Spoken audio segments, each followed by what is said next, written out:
What's going on, guys? Welcome back to the Trench Grenade channel, a channel where we are going to directly judge you based on your rifle build and the things you decide to put on your rifle. Today, we got Suppressor Sam. He's going to be out here. He's going to be sharing his thoughts. We got a bunch of rifles out here today that we're going to be showing you guys. And as you saw from that intro, some of you guys are rocking something like this Mark 18, right? With no suppressor. And what it's going to sound like in your house is you're going to be deaf for the rest of your life. Okay? You're going to be deaf for the rest of your life if you go and crack something off like this 10.3 without a suppressor. Okay? Real quick, if you guys want to support the channel, there'll be a link for all Suppressor Sam's stuff down below. If you want to follow him, please do. Okay? As well as the Patreon. It's $5 a month. If you want to continue seeing content on the channel, free content, well, consider going over, check out the Patreon. It's only $5 a month. Okay, so suppressors. Why are suppressors important or not important in your opinion? Well, they're vital to me because I mean, just standing here beside you. Yeah, how was that concussion? It's abusive. I mean, I can't lie and say it's pleasant. Right. But it changes the impulse of the rifle. It makes it more tame. It takes a big caliber and makes it shoot well. And not to mention, the hearing that you'll never get back. Right. So yeah. Have you ever cracked off a rifle like a Mark 18 or any rifle inside of a building without a suppressor? Yes. How'd that go? I was doubled up on ear pro. Okay. But still, I mean, it's the main thing is not so much the sound, and as weird as that might sound. Right. To me, it's the concussion. Right. I mean, we'll just give them an example real quick. I mean, you feel that in your teeth. Right. For your perspective, for me, it's fine. Right. Because I'm the one, I'm the one behind the gun. Anything at a 45-degree angle out from that gun, especially in a close, confined space. And yeah, I don't have a sling because it's on a million other rifles that you're going to see down here. Okay. I'll just kind of show you guys what we got going on. We got a bunch of good stuff that we'll talk about today as far as building rifles and stuff like that. So everything's over here or over on a table next to us. But yeah, so how'd that go, even being doubled up? It's, being, coming down a hallway, behind a corner, the wall being that close to your face. Right. And, I mean, distances like this off the end of that break. Right. It bounces it right back times 10 to me. Right. And, I'm left-handed, so I get it twice. Right. Because the port's here in my face. Right. But, I mean, to your point, dude, like you can see how much more mellow that was. Like, yeah. Hopefully it's coming through for them. Like I'll do one, you do one. We'll just put it in the dirt. Dude, I don't know if it's coming through for you guys, but it's night and day out here. Okay. So what was your first suppressor? What is like some entry level things that you would encourage guys that are looking into suppressors to look into? So, I mean, I've kind of got to pump my boys at Otter Creek Labs for, I mean, if you're looking for a first can, there's never been a better time. Like, the market is, flooded is the wrong word, but the market is saturated. Right. Everyone's got a suppressor now. Correct. And everybody's making cans. And everybody generally makes a good can. Yeah. There's really no crap on the market. I mean, it just comes down to how many rounds, right? I mean, they are consumable, but man, honestly, like 17.4, which is a basic material to make a suppressor out of, is super durable. I mean, you're not going to hurt it because you don't have a belt fed. No matter how bad you want one, you don't have one. Right. So do you really need a full auto rated can? Some guys are probably going to say yes just because they want the vibe, right? You know what I mean? There's one on the end of this. So right. I can't fault you. Right. All my stuff's full auto rated. So talk them through your build here. Talk them through your build. Yeah, this is a Veil Solutions rifle. It's designed by Chris Woomer from Veil Solutions. On the end of it's a mill overrun Sandman S with an e-brake on it.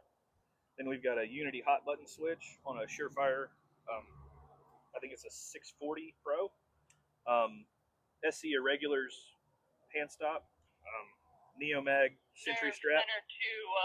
EOTech ESPS3 on a Unity fast mount for a 226 height. And then just B5 furniture and a SC Irregulars cheek riser to just like a touch point for reference for shooting. Right. So what have your experiences been? Anyway, I'm shooting. You guys got to give the range cadre a break, guys. So what is your experiences been with pressure switches, especially being out here in the heat as the gun heats up? Have you ever had any reliability issues? Some people have reported like a little bit of power loss to their light from Okay. like impedance of, but I mean, to me that usually indicates a fault somewhere. It's not so much a switch problem. And you know, with lights coming so far, like these guys are running on 18650 batteries now. Right. I use CR123s just for sheer convenience. Right. That's what we I'm use at lazy. work still. Yeah. Right, One, two, threes. Yeah. But no, I mean, one thing this, you know, this kind of serves as a double function because when I grip my rifle, I can rotate and really ratchet into this thing. Right. And hold it super flat. Right. Right, and we're gonna discuss like rifle building as well in a follow-on video that you guys may or may not have already seen, based on if you're on the Patreon or not. But there's no wrong answer when it comes to your rifle, as long as you're being safe. And if I were to be like, "Hey, Suppressor Sam, here's my gun. This is the Zero. This is what it is." Obviously, this thing is kind of stripped down right now. There's no light or anything on it. We're just using it, you know, kind of to show you guys. But as long as you know your rifle, you can hit what you need to hit at whatever distance, and you know your holds. There's no wrong answer. The bottom line is shoot your shit. Right. That's what it boils down to, guys. Right. Like this thing, just to talk about this thing, obviously it normally has a Surefire and a sling and an EOTech magnifier, but you know, this thing, it has a Daniel Defense Mark 18 upper and a Colt lower. And you know, it's just a little pistol, and it's not a big deal. And it's a fun gun, to be honest. This thing doesn't get shot a lot nowadays, but there's no wrong answer as long as you know your gun. And like I said, we'll get into that more in a little bit. But there's no wrong answer. Okay, let's shoot 5 rounds. No, we'll shoot a control pair from the high ready on each target, and we'll get it for time and just to see if these suppressors or barrel length differences have any effect. Okay. All right. Shooter ready. Shooter is ready. Try it again. Not picking it up. Shooter ready. Stand by.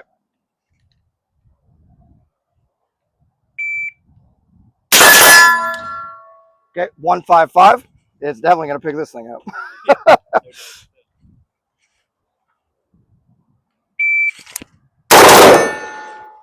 I'm picking that brass up too. 130. We'll do one more. Oh yeah. One miss. 115. I do have a charging handle from Daniel Defense in here that I don't know if you guys are noticing. It's unlocking when I'm shooting, so I definitely need to get that checked out. Just punching me in the nose sometimes. It's unlocked. We're gonna do a little bit of a shoot and scoot, just comparing a couple guns. We're gonna shoot from here. Okay, we're gonna start here. 1 round each side. One safe drop, keeping the muzzle in a safe direction. We're gonna run back. Same thing. One safe drop. Run back up.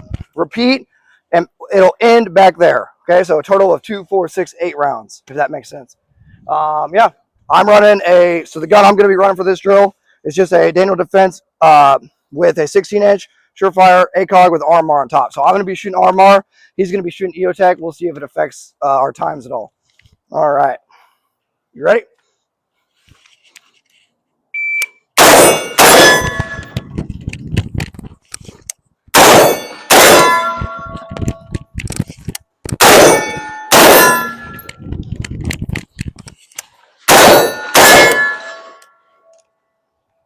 .22. We'll run it one more time.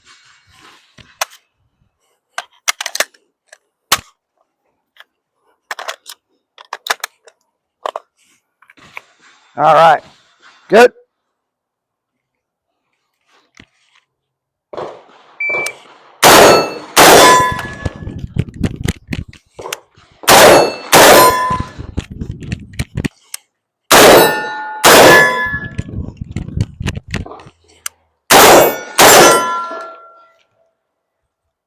.60. Makes sense because they're running back and forth. Okay, we're going to switch out shooters and see how you do. All right, guys, same drill. 2 rounds up front, 2 rounds up back. Repeat it.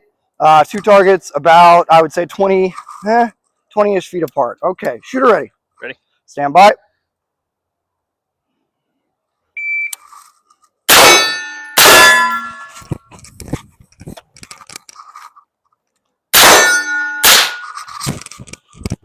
One mic. Two mics.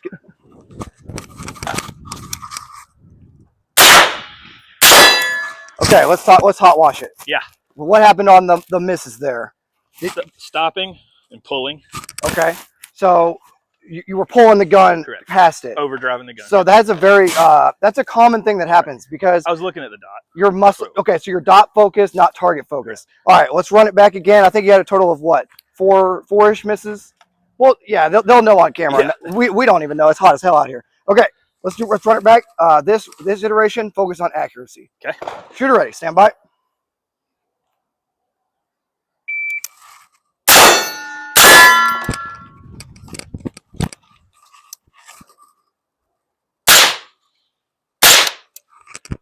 Okay.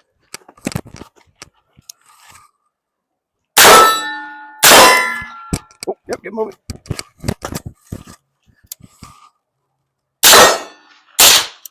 Okay, that one over the top. What's happening back here?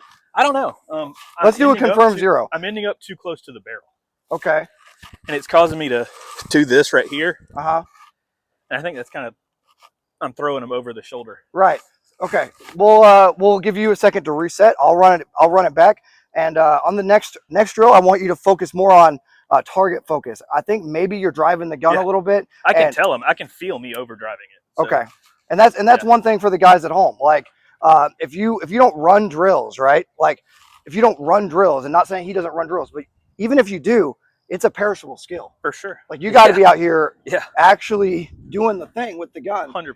Right. Okay. We're going to run it back and we're going to keep getting some more data.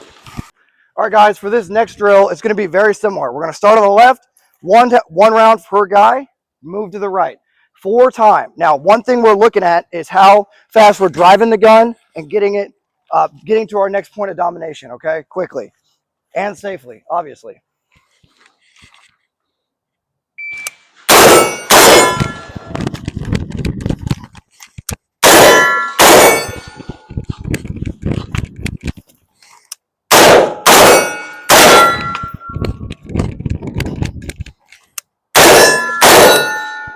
Okay, so one miss on the left, and it went low left. And I think, like I got dot focused, and I started to pull the gun down. That's what it felt like. I'm sure we'll be able to review it later. Time, 15.65. We'll do it one more time. All right, ready?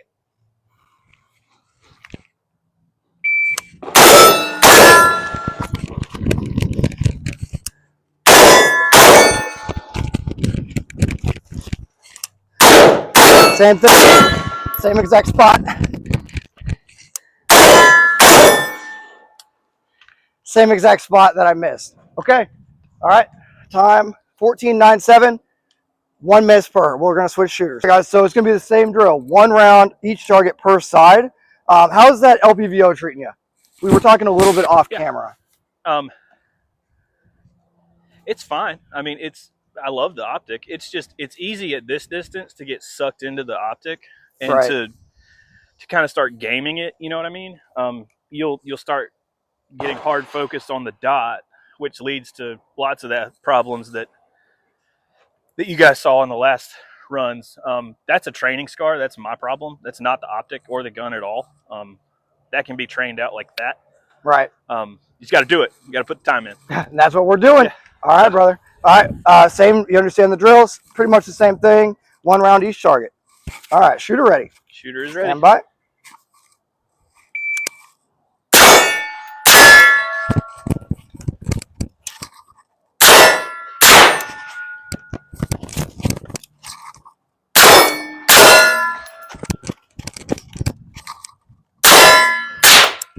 Okay, 1 miss. I had the same thing. Yeah. Didn't get his time. You guys will have to check the time because he's running suppressed, and I'm lazy and not going to sprint after him. Okay, how'd that one feel? It felt a lot better. On that last one, just a little self-diagnosis. I just shot too soon. I shot before the dot settled. Okay. Just trying to go fast. Okay. So for the guys that are watching, you got to be target focused and let the dot kind of just superimpose itself, right? Is that the best, I guess, the word to use? For sure, Superimpose. yeah. It'll appear if you do your part. Right. So just let the dot superimpose on the target, and it'll do its part. Where he's running the LPVO Vortex. What is it? Razor HD. Razor HD, and then we're gonna switch to the Mark 18 and the EOTech here in a little bit and run a different optic because we're both running magnified. Well, obviously I'm running the RMR, and you're running one power. Yeah, just on one power. But it's a system that's set up for a range, and we're trying to run it CQB. Right, yeah, I mean, and this is, you know, again, not making excuses. This is a PWS Mark II. It's a piston gun, so it's a big, heavy gun. Yeah, that's a big gun. Okay. All right, it's flat. Yeah. So, all right, let's run it back. Shooter ready. Shooter ready. Stand by.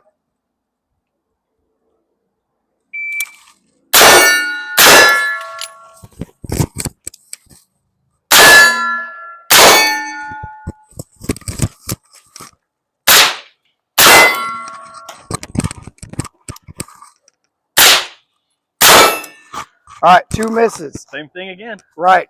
Okay. For the next drills, if you have a miss for both of us, re-engage.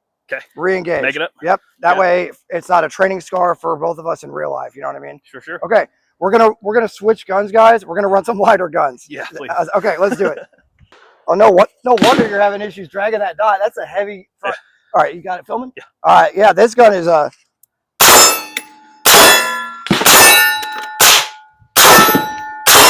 dude, that it does not recoil. Guys, that's one thing to note. This gun does not recoil compared to mine at all. I see what you mean. It's you're fighting the optic. It's training. You're fighting the optic. You're fighting the weight of that suppressor, dragging it from target to target. Because if you manhandle it, it's going to go past the target. Okay, cool build though.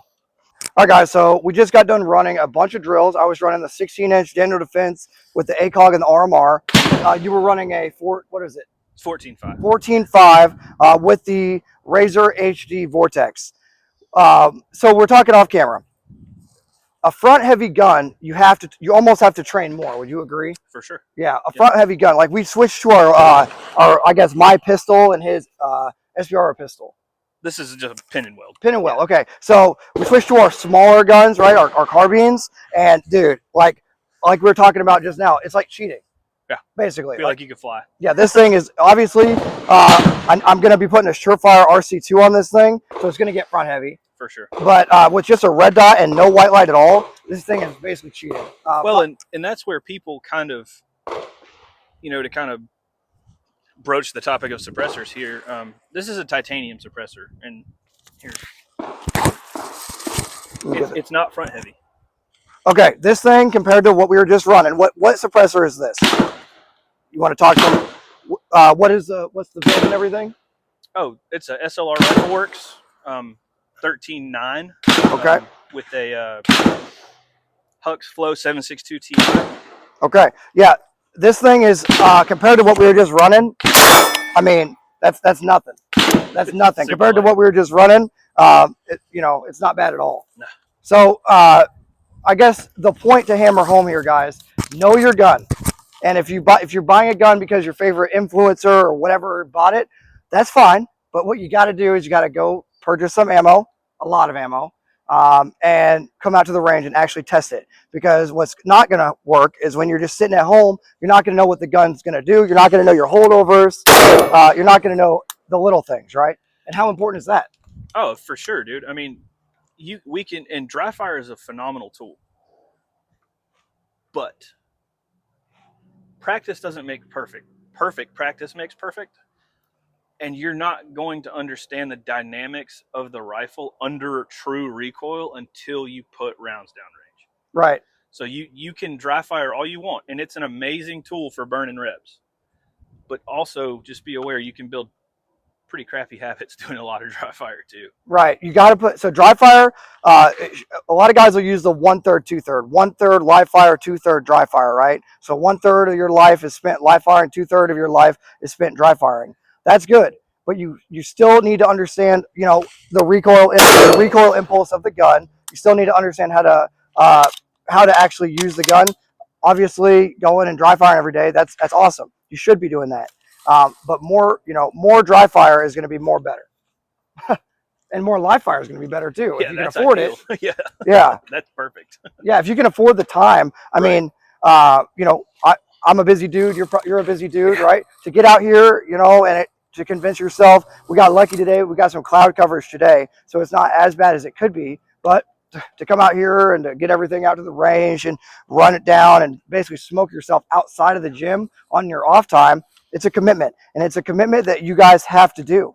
It's an investment. It's an investment for your life. I mean, yeah, in yourself, your family, your friends. I mean, you know, right. Be your brother's keeper. Correct. What is your advice on how many rounds do you put through? So we've talked about a lot of different guns today, right? We brought a lot of hardware out here. What is your advice on guys that have how many rifles should a dude train with? We'll say every month. Is it one? Is it two? How many different builds is your recommendation? No, I mean, ideally one. Right. I mean, you have one rifle and, excuse my language, you run the fuck out of it. Right. I mean, you know, there's general purpose. I'm trying to gather my thoughts here. Well, so just to give you guys a framework, the internet will tell you you need a field rifle, a general purpose rifle, an SPR or a DMR, and all these different builds. And then what a lot of the average dudes run into is they get out to the range, they go start running drills, and then they suck. And you suck with all four rifles. Yeah, instead of just being really good with a mid rifle. Well, I think Bruce Lee said, "I don't fear the man that practiced 10,000 kicks one time. I fear the man that practiced one kick 10,000 times." That's what I run into all the time on the range. And I think we were talking off camera about this stupid gun, this little just Mark 18 pistol with no white light and just a red dot. Yeah, it's loud, but dude, it's cheating mode. We can quiet it down too. We're gonna quiet it down, right? Since I met Suppressor Sam, okay, since I met him, it's basically like, okay, it's time to. I've realized I need to invest more in suppressors, and I need to invest in my own life, really, because it's going to be signature reduction. Yeah, it's not necessarily, and especially with the duty cans that's one thing you guys are going to run into when you start playing this game is a duty rated can. They don't care about sound. It is so much more flash reduction and by default signature reduction. So, and durability and service life. And you can play the game and it's become so much more available and less intimidating of a process. I mean, you and I were talking about that to your point off camera that, it's never been easier than right now. The wait times, the Form 1 times, especially for individuals, are down to days instead of 14. I mean, I know people that waited 14 months. Right. Previously. So, yeah. I mean, it's. So a lot of guys are going to say in the comments, oh, but I don't want to be on a registry or something. Bro, your digital footprint is so huge. If you're watching the Trench Grenade channel, if you're in the Trench Grenade comment section, they got your ass, dude. Sure. If you have a passport. Yeah, if you got a passport, dude, so think about it like this, guys. If you're out there supporting or watching, even consuming gun content, they know you're consuming gun content, right? Look at any criminal ever that once they get caught, they're like, yeah, we were tracking him, he was watching this and that. Well, dude, even the innocuous shit, like, that Black Rifle coffee that your wife loves to drink that you won't admit that you like. I mean, it says rifle in it. And as much as I hate it, when you swipe your card to buy that, got them. Check. Right. So if you're worried about, I don't want to be on a list somewhere. Well, unless you have never purchased a firearm ever and you live under a rock and whatever, maybe. But most of you guys, it's not a real concern. The real concern is having the tools, having the stuff you need, and being good with it, in my opinion. Right. Yeah. It's and again, set up one gun and run it. Right. Okay. We've talked a lot. You guys haven't talked at all. We're going to go run the drill that we just showed you with a little bit lighter of gun. Yeah. Better optics. Okay, here we go. Same drill, 2 rounds per, working on transitions and movement.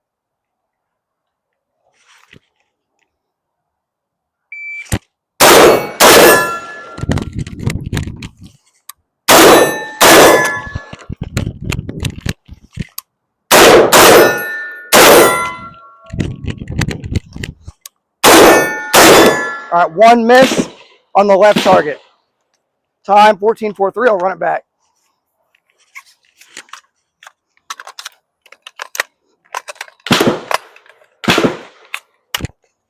All right, 1443, run it back.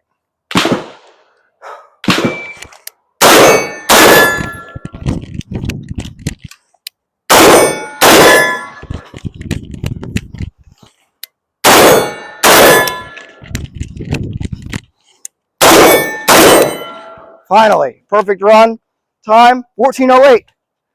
So the time was faster and more accurate. That's good. And the gun feels like a pea shooter. All right, let's switch shooters.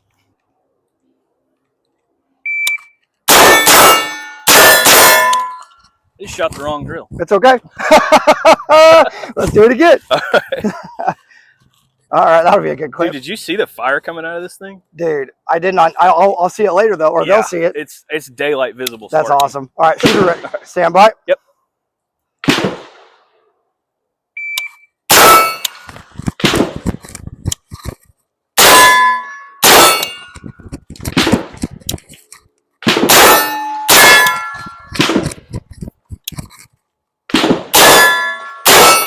Except you forgot one round in the beginning. Yep. I know. I was like, I'm just going to let him roll with it and see what happens as like a social experiment. All of it going through, like, it's a lot, guys. And that's one thing that we don't really think about as shooters, dry firing and stuff, is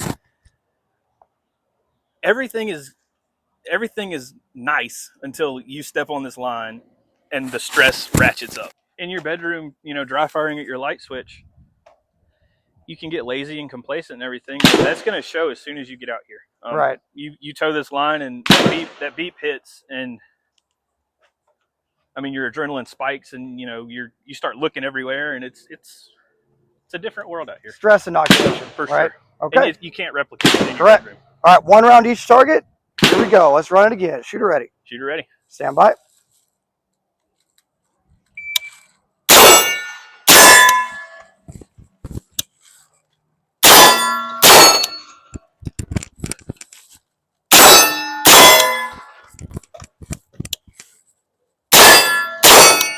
That was a good run. And how much confidence does a run like that build with you and your rifle? I feel like. Hell yeah, dude. With you and your rifle now, you have that for sure that moment, right? Yeah, like we're riding right now. Correct. You know. Okay, I'm gonna switch the barrels around and torch rust some more. 10-4. And when you're ready, 5 rounds. Guys, notice he's not doing bone to bone, tricep, meat to meat. Good. Take your time.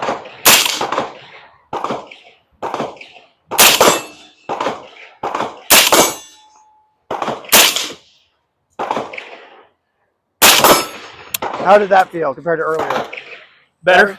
Okay, here, we'll switch around. It's already filming. Started to panic a little bit in the last 2. Right. Okay, I'll show them the same deal. So you have an aggressive kneeling where you can lean forward, or what a lot of guys prefer is to lean back, tighten sling, and cant the gun or pull the gun into your body, tightening up that gun on your body for the kneeling unsupported.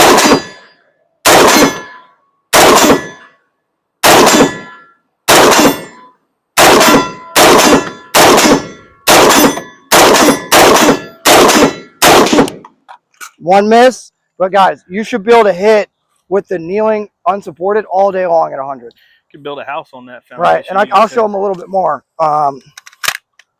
Same thing with standing, okay? A lot of guys are super worried about being like this to the target where their plates, right? What you need to focus on is having your natural point of aim or your gun target line, okay? Your gun target line, wherever your belt buckle is, centered on either centered or 45 degrees off of where you're wanting to shoot.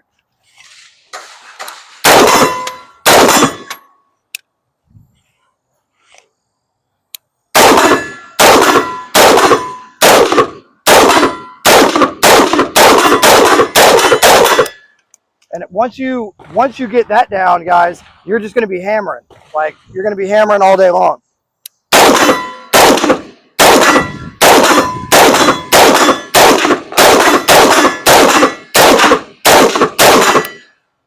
I'd say 4 misses or so in there. But yeah, there it is. Now is your favorite thing on the channel, right? The failure drill. 2 chests, 1 to the head. Absolutely no misses. So we're going to take as long as you need in the drill. And here we go.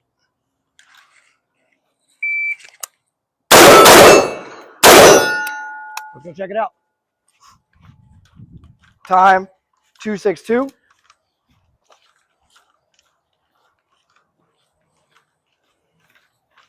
Okay. 1, 2, 3. Barely a line break. Let's do it again. 2:62.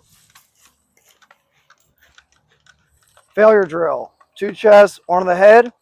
Someone breaks into your house. They mean to do you and your family harm. This is a good way to make that not a thing.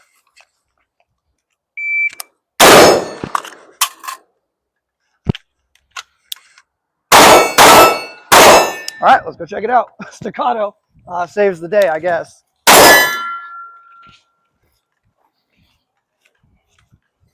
All right, I think this was that intended. No, here we go. There's that intended headshot. Okay, always finish the drill, right? The gun went dry, went to the secondary. Took me too long, actually. Let's talk about that. Took too long for me to go to the secondary. What I should have done is just dropped the rifle and gone straight to my secondary. So, AAR comment for myself.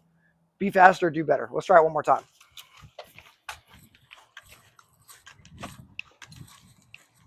Time 10:91. I don't know if that's accurate. Oh, well, I shot the secondary target.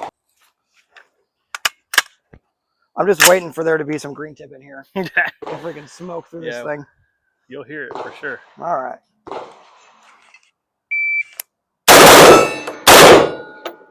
If that third round was a hit or not. Yeah. It was? It rang. I don't know where you hit it at, but it rang for sure. I think you're wearing out that bottom right corner of that head box, dude. Oh, yeah. Maybe. Yeah. Oh, that's why. Check that out. Well, it's either right here. No, see that silver, or it's right there. Yeah. Yep. Okay. I need to do better. It's either right here or right there. All right. So time 1:97, but guess what? 1:97 doesn't matter if I barely hit him in C zone. Shooter ready. Yep. Stand by.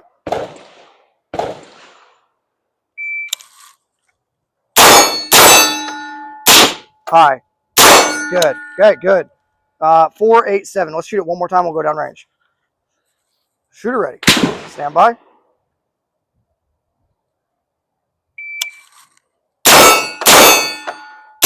High. Good. Okay, let's go check it out. What's happening on those high rounds? Height over bore. Height over bore. Yeah. Okay, for those not tracking, if you have a high rise on your gun, that's going to be a thing. Yeah, I'm sending it right over the top. Yep. So if you have a high rise mount, upper 1/3, what's the? This is 226. There you go. Yeah, it's way up there. So if you got one of these bad Larrys on there, you need to practice height over bore, right? Or else you're going to airball them right over the head, right? Yeah. And what I was doing, guys, is I'm set for a 50-yard zero with a 7-yard bottom hash hold. And at 25 yards, I was kind of trying to split the difference, but it turns out I should have just put my middle dot right here on top of the target, because you can see these two makeup headshots, as it were great shots, but that doesn't change the fact that it took 5 seconds. Height over bore, right? Okay, we're going to triple pound them in the chest. Okay. Let's do it. I'll switch it. We'll keep it rolling. We'll triple pound them, and that's a good option too. Three rounds, 5.56 to the chest. I can think of a lot of things I would rather have than 3 rounds of 5.56 to the chest. Like a Gatorade? Yeah. Well, I pulled one, so let's do it again. How about that? Okay, there we go. Like, time 1:37. Let's see. He can't even walk away. Okay.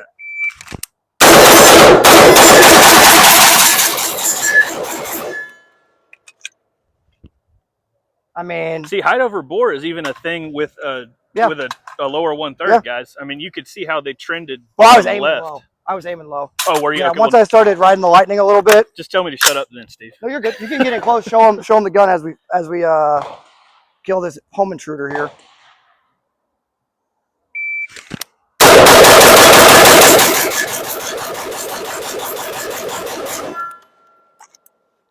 Guys, what's not talked about often enough is cadence, and I don't know if you could tell. Steve, were you counting in your head? You weren't? Okay. No, I was just, as the dot came back, I was not trying to get ahead of myself. Well, in your ejection, what I wanted to point out was how even your ejection pattern of brass was, guys. I don't know if you can, maybe slow the video down when you watch it and notice. The brass was spaced really evenly apart, which tells me as an observer that Steve has got a really good, smooth cadence and he's in tune with what his gun is doing and telling him. Right. Let's talk about that. So, guys, if you want to show them the handgun up close or whatever as I shoot, when you're shooting, you're not trying to shoot and drive the gun back down. What you're trying to do is hold it tight, but not too tight. Let the gun come back to where it naturally wants to be. You're not trying to drive the gun back down.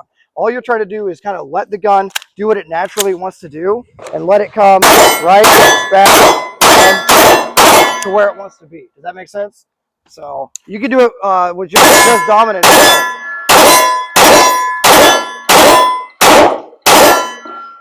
Low right on that miss. Low right. Guys, these guns are accurate. We are inaccurate as people. Correct. So when we start inputting force onto this gun and stop it from doing what it was going to do, that's when misses are induced. Consistent, repeatable force produces consistent, repeatable results. Right. I'll show them the gun real quick. So for those that haven't seen it, we're just running a staccato, or I'm running a staccato. Oh man, I don't even know. Oh, it's the 507 comp or whatever. Okay, so if you want a handgun that's legit and that's legit, I highly recommend the C2 staccato. Right? Are you a staccato fanboy or no? Yeah, What do you rock? I love an XC. Let's show them what you're rocking. I'll switch you. What are you rocking? Just a 320 that I built. Okay, we got a 320. Yeah. What do you got on top of it? Another Holosun? It's a 508T. Okay, so we're both rocking Holosun. He's got a Surefire on his. What light is that? It's an X300. Okay. Ultra. Any problems with it or anything? No, dude. Yeah, it's X300. Yeah. I mean, it's the gold standard for a reason, guys. Not that there's anything wrong with Streamlight. In fact, if you're on a budget and you don't buy a Streamlight, you're wrong. Stepped in a rabbit hole as far as handguns. What we're going to discuss very briefly what guys think they're going to use and what guys are actually going to use in a WROL SHGF type of scenario. Okay, so what has been your experiences, Sam, on what guys think they're going to have and what they're actually going to probably end up bringing? Yeah, the best survival knife is the one you have on you when the situation arises. So we can have all these fantasies about, set up all these kits and stuff, and it's probably going to end up being your CCW that you're stuck with. So, and that's why I'm not super big on small CCW guns, just because, I mean, Trench's C2 is about as good of a CCW as I can imagine. It's heavy.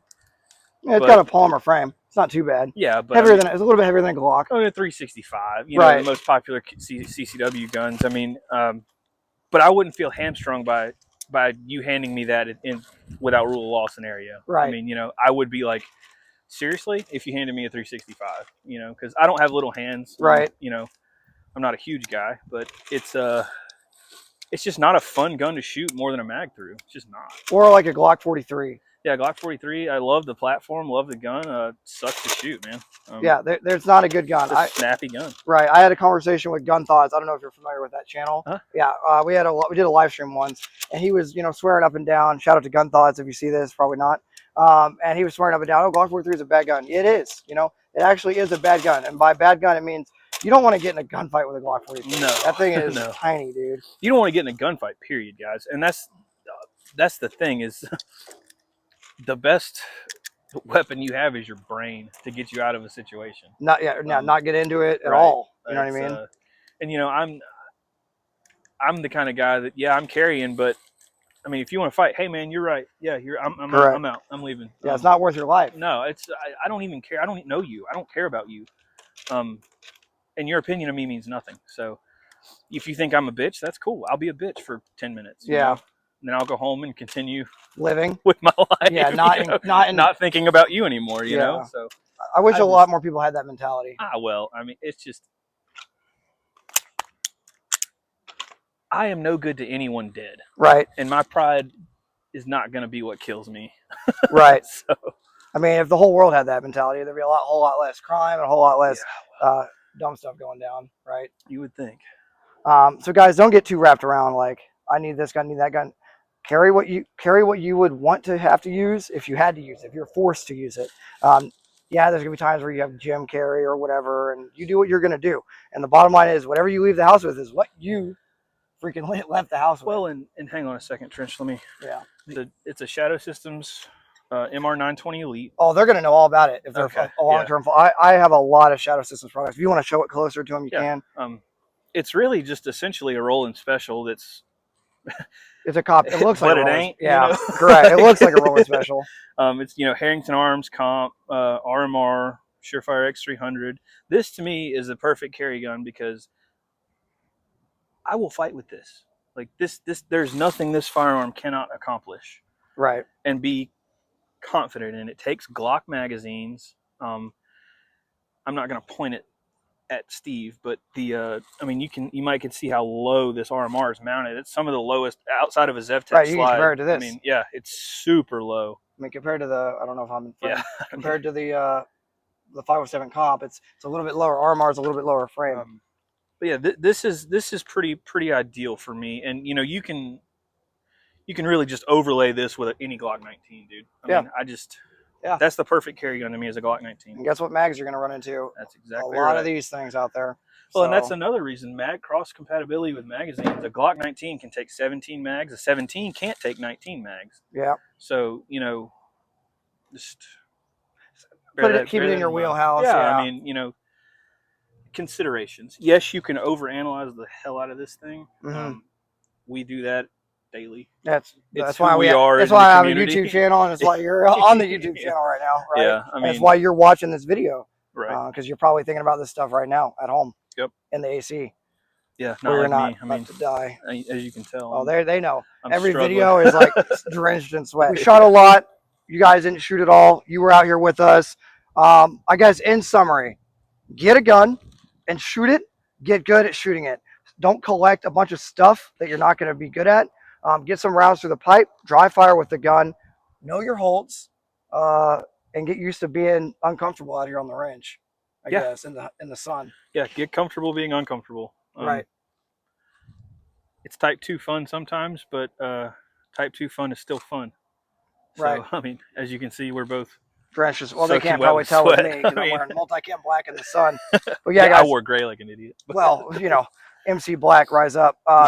Guys, if you want to support the channel, check the description, hit the like button, comment down below, become a member of the Patreon, check out Suppressor Sam. I'll link whatever you got down below so they can check you out.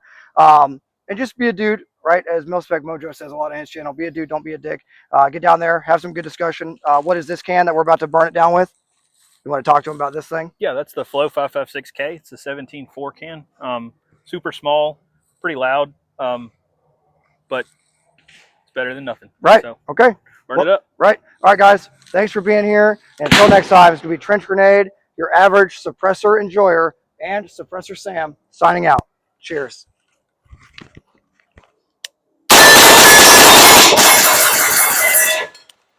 We killed the target. And check that guy out. Smoking already.